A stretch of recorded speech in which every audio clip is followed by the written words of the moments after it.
হবে লোটে মাছের ঝুড়ো। তার জন্য রয়েছে লোটে মাছ, পেঁয়াজ কুচি, বাটার মধ্যে আছে আদা রসুন আর শুকনো লঙ্কা গুঁড়ো মানে বাটা, আর টমেটো কুচি।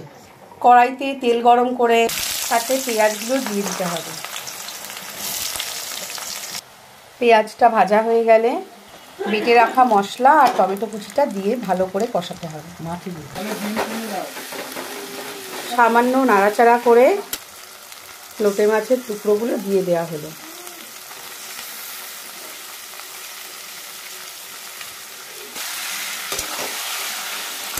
এবার ভালো করে নাড়াচাড়া করতে হবে।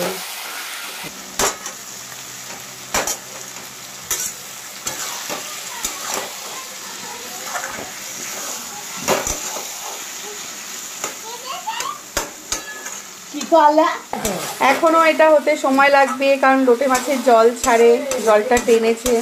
এবার ভালো করে মা কষাবে। আমাদের মাছ প্রায় হয়ে এসেছে, লোটে মাছটা হয়ে এসেছে। এবার মা ধনেপাতা কুচি দিয়ে দেবে,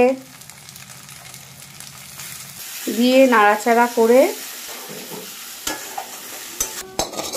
নামিয়ে নেওয়া হলো আমাদের লোটে মাছ।